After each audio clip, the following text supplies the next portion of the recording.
Ma'asyiral muslimin yang dimuliakan Allah Subhanahu wa taala. Pembahasan pertama di malam kedua bulan Ramadan, karena bulan Ramadan adalah syahrul Quran, bulannya Al-Quran, maka kajian sepanjang bulan Ramadan kita akan membahas seputar Al-Quran. Mungkin kita ambil dari tafsir dari surah-surah penting dalam Al-Quran, atau mungkin qasas, kisah-kisah yang kita bisa petik pelajaran yang ada di dalam Al-Quran. Ma'asyiral muslimin yang dimuliakan Allah Subhanahu wa taala. Dan malam ini kita akan membahas tentang bagaimana wahyu itu turun kepada Nabi sallallahu alaihi wasallam. Ma'asyiral muslimin yang dimuliakan Allah Subhanahu wa taala. Di dalam Al-Qur'anul Karim Allah Subhanahu wa taala berfirman, "Inna anzalnahu fi lailatul qadar." Sesungguhnya kami turunkan Al-Quran itu di malam Lailatul Qadar. Ulama berselisih pendapat, apa maksud turunnya Al-Quran di malam Lailatul Qadar itu? Ada yang mengatakan bahwa maksudnya turunnya Al-Quran di malam Lailatul Qadar itu artinya turun 30 juz secara langsung, tapi bukan ke bumi, melainkan ke Baitul Uzza. Di mana Baitul Uzza? Di langit pertama. Jadi Allah Subhanahu wa taala turunkan Al-Qur'an dari Lauhil Mahfuz ke Baitul Uzza di malam Lailatul Qadar. Itu satu pendapat. Pendapat yang kedua, maksudnya Al-Qur'an turun di malam Lailatul Qadar itu maksudnya permulaan turunnya. Dan permulaan Al-Quran itu diawali daripada surah Al-Alaq, ayat pertama sampai kelima. Itulah permulaan turun Al-Quran. Iqra bismi rabbikal ladzi khalaq, khalaqal insana min 'alaq, iqra wa rabbukal akram alladzi 'allama bil qalam 'allamal insana ma lam ya'lam. Inilah permulaan Quran turun di malam Lailatul Qadar. Adapun ayat-ayat dan surat-surat yang lainnya tidak harus turun di Lailatul Qadar. Bisa saja di malam-malam, di hari-hari yang tidak ada kait-mengait dengan Ramadan, tapi permulaannya turun di bulan Ramadan. Lalu bagaimana caranya Allah Subhanahu wa taala menurunkan wahyu kepada Nabi sallallahu alaihi wasallam? Karena Al-Qur'an itu kan berbeda dengan Taurat, berbeda dengan Injil, dan berbeda dengan Zabur. Jadi kalau kitab-kitab terdahulu itu kalau turun secara utuh, Taurat langsung satu kitab, kemudian Injil langsung satu kitab. Tapi Al-Quran itu diturunkan tidak langsung satu kitab, tetapi diangsur ayat per ayat selama 23 tahun, 13 tahun di kota Mekah dan 10 tahun di kota Madinah. Tentu hikmahnya supaya setiap peristiwa dan kejadian itu semua ada solusi dalam Al-Quran. Yang pertama, cara turunnya wahyu kepada Nabi sallallahu alaihi wasallam adalah bitariqah, dengan cara taklimillahi ta'ala mubasyaratan. Allah Subhanahu wa taala langsung mengajak bicara langsung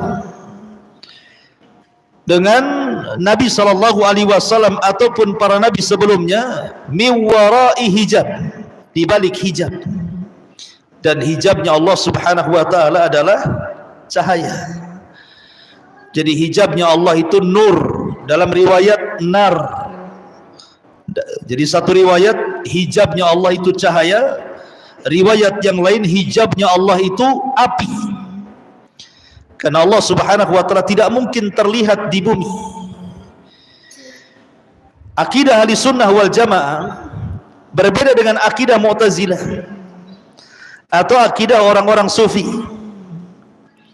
Ada sebagian Mu'tazilah mengatakan bahwa Allah sama sekali tidak terlihat, mau di dunia atau di akhirat. Tapi ada yang gulu, ekstrim, bahkan mengatakan Allah bisa dilihat di dunia apalagi di akhirat. Dan itu pernah terjadi di kota Batam kan? Orang mengaku bisa memperlihatkan Allah. Tahun berapa itu? Saya lupa itu. Jadi antum suruh bayar 500.000, masuk ke dalam ruangan, suruh baca qomat kamit apatah yang dibaca, kemudian suruh tengok baskom yang berisi air itu. Nanti akan tengok Allah di situ katanya. Kalau orang bilang enggak kelihatan, berarti kurang khusyuk zikirnya, atau mungkin masih ngutang, masih nyicil 500.000-nya. Enggak mustahil ikhwan. Allah itu tidak mungkin dilihat di dunia. Keyakinan ahli sunnah seperti itu. Makanya sekelas Nabi Musa alaihi salam saja meminta kepada Allah subhanahu wa ta'ala untuk melihat wajahnya, tetapi apa jawaban Allah? Lan tarani, engkau tidak bisa melihatku. Itu Musa. Apalagi kita gitu ya, sekelas kita. Nabi Musa saja tidak bisa memandang Allah. Apa alasannya? Karena ada hijab, ada tabir antara Allah dengan kita, dan hijabnya Allah itu cahaya. Makanya Nabi SAW dalam peristiwa Isra Mi'raj itu, ketika ditanya oleh Ummul Mukminin Aisyah radhiyallahu anha, apakah engkau melihat Allah wahai Rasul? Apa jawaban Nabi? Nurun inni ara, cahaya yang kulihat. Rasul saja tidak bisa melihat Allah dalam peristiwa Isra Mi'raj itu. Bagaimana mungkin orang ini bisa memperlihatkan Allah subhanahu wa ta'ala? Mustahil. Bukan berarti Allah tidak bisa dilihat. Allah bisa dilihat, tapi pandangan kita yang tidak sanggup melihatnya. Tapi nanti di akhirat Allah berikan kekuatan kepada pandangan kita sehingga kita bisa melihat Allah secara mata telanjang. Tapi nanti di akhirat, bukan di dunia. Lah, tariqah wahyu yang pertama adalah Allah bicara langsung dari balik hijab, seperti dalam peristiwa Isra Mi'raj. Ketika Nabi SAW naik ke Sidratil Muntaha, kemudian berjumpa dengan Allah di balik hijab, disitulah terjadi dialog antara Rasul dengan Allah subhanahu wa ta'ala yang berakhir dengan pensyariatan salat 5 waktu. Jadi bicara secara langsung. Dan hal ini juga pernah terjadi kepada Nabi Musa alaihi salam. Jadi ketika Nabi Musa alaihi salatu wassalam pulang dari Madian setelah 10 tahun di Madian, menikah dan punya anak, kemudian ingin pulang ke Mesir, di tengah jalan tersesat. Kemudian Nabi Musa alaihi salam melihat ada api di tengah malam gelap gulita itu terpancar dari pohon zaitun. Maka Musa mendekati pohon zaitun itu, rupanya ada api yang menyala di pohon zaitun itu, tapi tidak membakar pohon zaitun. Aneh api itu. Makin didekati makin besar, makin didekati makin besar, tapi tidak terasa panas. Kalau ada rumah kebakaran, antum mendekati panas kan gitu.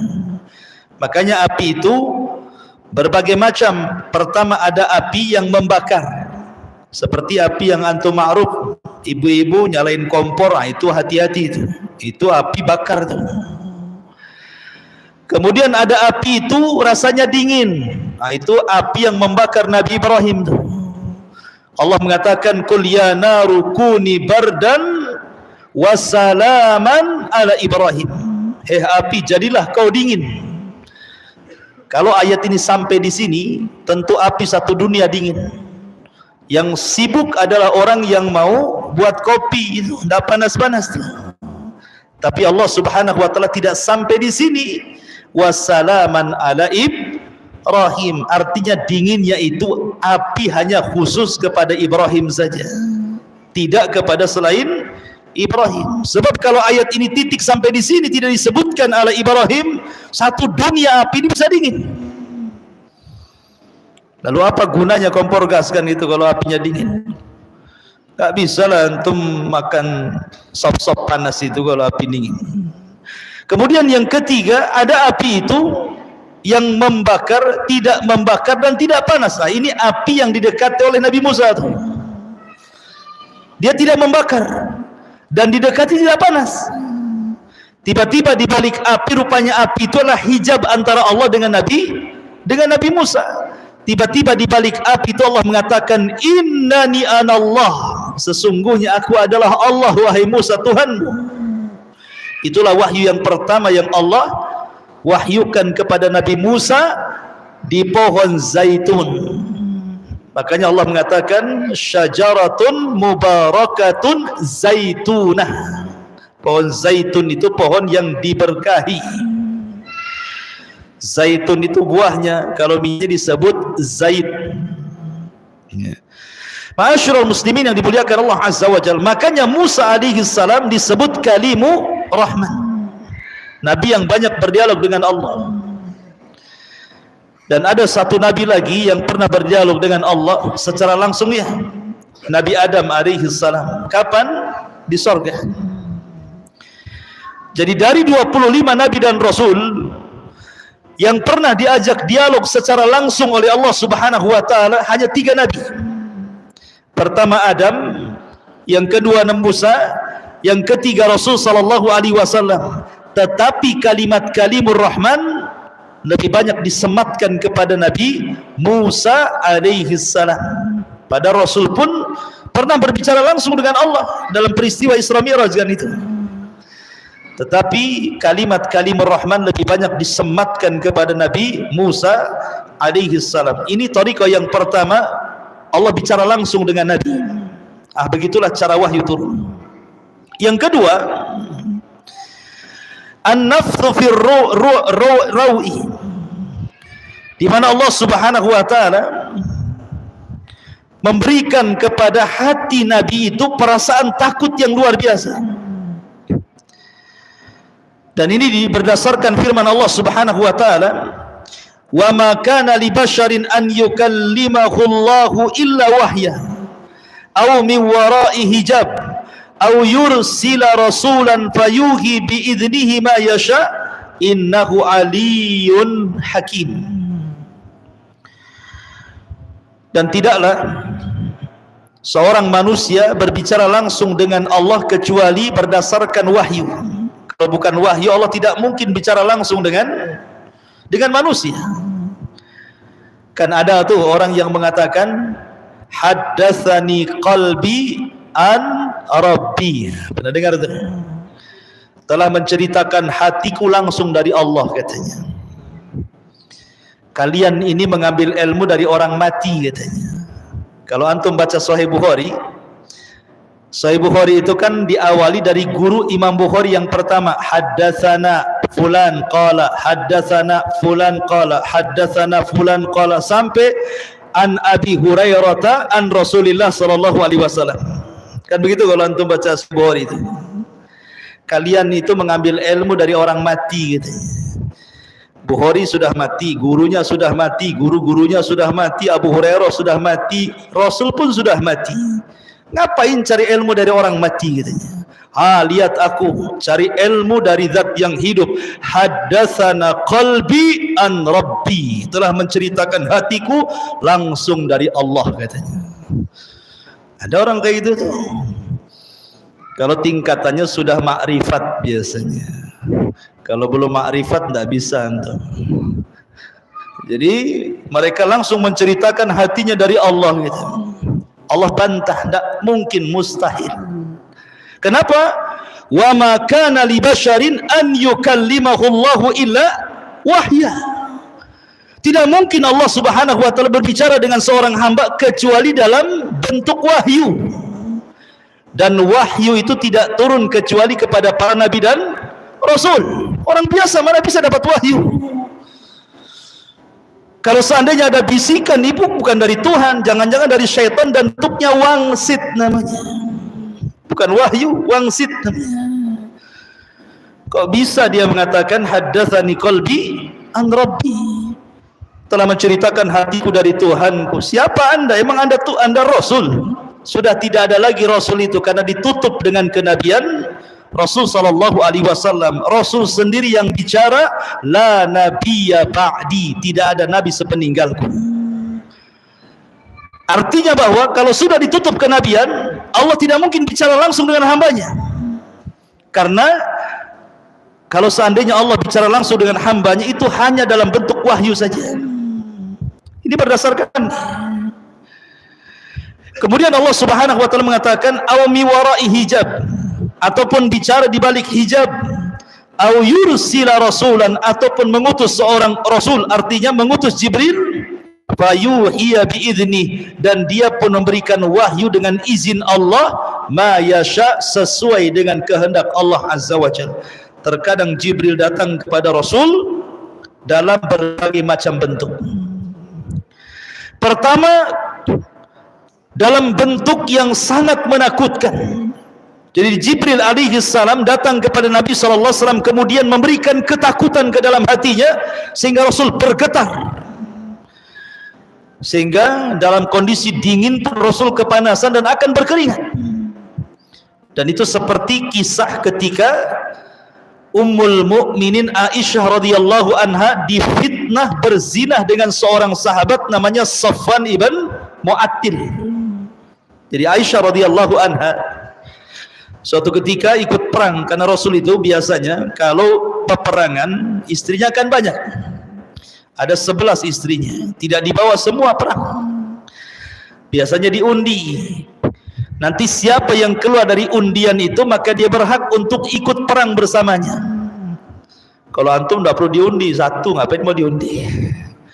Ini yang banyak istrinya baru ada undian. Kalau satu tidak perlu diundi, nanti ketemu istri tetangga. Bahaya nih. Jadi Aisyah radhiyallahu anha kebetulan dapat undian, ikut dia dalam peperangan itu. Ketika itu kemudian menang peperangan, Rasul pulang dalam perjalanan di malam hari. Aisyah ingin buang hajat, kemudian Aisyah pun ke tengah padang pasir. Karena Aisyah itu masih kecil, ramping, belum gemuk gitu. Disangkanya sudah naik ke rumah-rumahan unta prajurit ini, langsung main pergi saja. Aisyah masih sendiri di padang pasir itu. Rupanya Aisyah radhiyallahu setelah selesai buang hajat, dia menuju pasukan, sudah nggak ada. Tapi Aisyah orang cerdas, dia tidak menyusul pasukan, dia tetap tinggal di situ karena dia kira nanti pasukan akan balik mencarinya. Rupanya selang beberapa waktu datanglah seorang sahabat yang dijelaskan tukang tidur, namanya Safwan ibn Mu'attil. Itu tukang tidur, itu dijelaskan sedikit-sedikit tidur karena banyak tidur ketinggalan pasukan. Safwan ibn Mu'attil itu ada juga ya sahabat suka tidur itu ya. Jangan pula antum meniru sahabat Safwan ibn Mu'attil gitu ya. Kenapa tidur terus? Karena ada sahabat Safwan ibn Mu'attil. Saya niru sahabat lah kan. Antum cari pembenaran, bukan cari kebenaran. Akhirnya kemudian Safwan ini nengok kok ada perempuan, karena dia kenal kan, dia langsung isti'adzah, a'udzubillahi minasyaitonir rajim, inna lillahi wa inna ilaihi raji'un. Langsung turun dari untanya, disuruh naik, maka dia pun membawa untanya menyusul pasukan. Ketika di pasukan, dilihatnya Abdullah ibn Ubay ibn Salul, tokoh munafik Madinah. Nampak tuh, kok istri Nabi sama Safwan ini? Jangan-jangan ada perselingkuhan nih. Nah, ini kesempatan tokoh munafik ini untuk menyebarkan hoax di kota Madinah. Untung waktu itu belum ada Facebook, belum ada YouTube, belum ada Instagram. Sempat ada, mungkin akan disebar itu di medsos tentang perselingkuhan Aisyah dengan Safwan. Ini berita. Maka Nabi SAW kemudian tiba-tiba mendengar istri tercintanya Aisyah berzina dengan Safwan. Pandainya orang munafik buat berita itu. Akhirnya selama 1 bulan Rasul tidak mau menemui Aisyah. Aisyah terbaring sakit. Padahal Nabi itu tidak pernah 1 bulan penuh tidak pernah berada di samping Aisyah, karena di antara 11 istri yang paling dicintai itu Aisyah masalahnya. Tapi Rasul ada alasan tidak menjumpai Aisyah 1 bulan karena menunggu wahyu. Apakah wahyu turun menjelaskan Aisyah berzina atau tidak? Sudah 1 bulan wahyu tak turun-turun. Rasul semakin sesak dadanya, Aisyah semakin sedih, keluarga Abu Bakar Siddiq radhiyallahu anhu semakin sedih juga. Apa keputusan dari Allah Azza wa Jalla? Akhirnya terpaksalah Rasul harus bertanya langsung kepada Aisyah. Datanglah Rasul kepada Aisyah, di samping kirinya ada Abu Bakar dan juga Ummu Ruman istri, ibunda Aisyah. Kemudian Rasul mengatakan, ya Aisyah, kalau engkau memang melakukannya, artinya engkau selingkuh. La in kunti lamamti bi dzambin, kalau memang engkau melakukannya wahai Aisyah, bertobatlah kepada Allah Subhanahu wa taala. Fa innal 'abda idza taballahu alaihi, karena seorang hamba kalau bertobat Allah terima tobatnya. Tapi kalau seandainya engkau tidak melakukannya, fasayubarri'ukillah azza wajal fawqa sab'as samawat, kalau engkau tidak melakukannya saya kira akan turun wahyu dari 7 lapis langit sana yang akan membebaskan dirimu. Aisyah radhiyallahu anha heran dengan perkataan Rasul. Kenapa? Karena Rasul seolah-olah terpengaruh dengan orang-orang munafik. Bagaimana Rasul memberikan 2 pilihan? Ngaku atau tidak? Ini kan 2 pilihan ini kan, suruh ngaku atau tidak ngaku. Aisyah melirik Abu Bakar untuk ikut menjawab, Abu Bakar tidak bisa menjawab. Aisyah melirik ibundanya untuk ikut menjawab Rasul, ibundanya hanya bisa menangis. Akhirnya Aisyah radhiyallahu anha hanya menarik selimut, kemudian dia mengatakan, aku hanya teringat ayahnya Nabi Yusuf, Ya'qub, ketika berkata kepada Yusuf, fasabrun jamil wallahu musta'anu ala ma tasifun. Oh, sabar itu indah. Diambil selimutnya, nangis dia. Ketika itu Rasul terdiam. Jibril datang memasukkan wahyu ke dalam hatinya, bergetar, keringat bercucuran. Tiba-tiba sesaat Nabi SAW bangkit dan mengatakan, abshir ya Abu Bakrin, abshir ya Abu Bakrin, berbahagialah wahai Abu Bakar, berbahagialah Abu Bakar, Allah sudah menurunkan suratul Nur 1-9 bahwa putrimu tidak berzina, bahwa mereka orang-orang munafik sudah menyebar hoax tentang kehormatan Ummul Mukminin Aisyah radhiyallahu anha.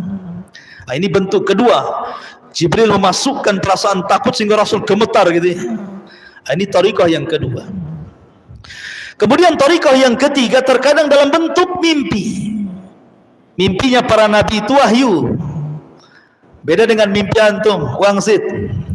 Bukan wangsit juga ya, mimpi itu ada 3 ikhwan. Ada mimpi dari setan. Kalau mimpi dari setan tidak perlu diceritakan, tidak mungkin terjadi. Kalau antum mimpi buruk tidak perlu diceritakan, tidak perlu dipikirkan, karena tidak mungkin terjadi. Karena ada orang mimpi buruk tuh sampai kepikiran kan, takut terjadi apa-apa gitu ya setelah mimpi itu. Nggak akan terjadi mimpi buruk itu, karena itu datang dari setan. Jadi tidak perlu dipikirkan, tidak perlu diceritakan. Yang kedua ada mimpi dari Allah. Itu mimpi baik. Kalau mimpi baik ceritakan.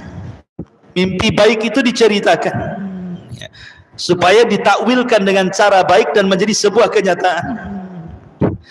Ketika ada mimpi itu karena terlampau banyak pikiran, banyak hutang, sampai ke mimpi didatangi debt collector.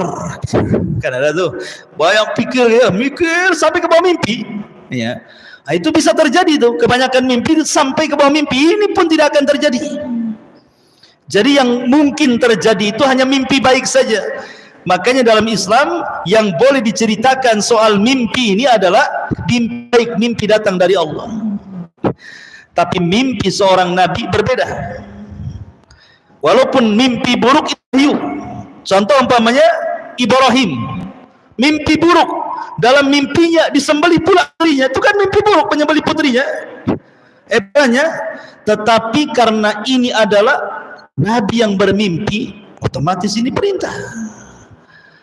Makanya ketika dia selepas bangun, dia ceritakan pada anaknya dan mengatakan, ya bunai, inni ara fi manami anni adbahu faqfandur madza tara. Wahai anakku, semalam ayahmu bermimpi loh ayahmu benar-benar menyembelihmu, macam mana pandanganmu?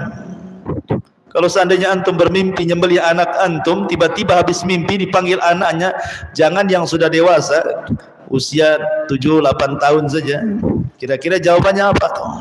Bapak sajalah ya yang disembelih, ngapain pula aku, katanya. Tetapi karena Ismail itu adalah putra yang baik dari seorang nabi, dia hanya mengatakan, if'al ma tu'mar satajiduni insyaallahu minas sabirin, lakukan saja wahai ayahku, kalau itu perintah Allah, kau akan dapati aku termasuk hamba yang sabar.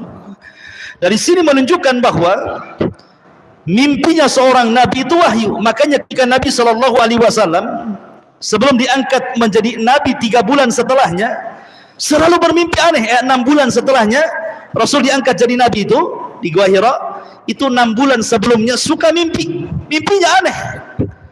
Sampai-sampai dalam hadis Bukhari, kalau anda membaca permulaan hadis dalam Sahih Bukhari, ada bab di situ, bab kaifa badil wahyi, bagaimana wahyu itu turun. Maka dimulai dari mimpi. Malamnya mimpi, besoknya kenyataan. Malamnya mimpi, besoknya kenyataan. Begitu selama 6 bulan. Jadi apapun yang dimimpi Rasul terjadi. Itu permulaan wahyu turun kepada Nabi SAW. Namanya ru'ya sadiqah, mimpi yang benar.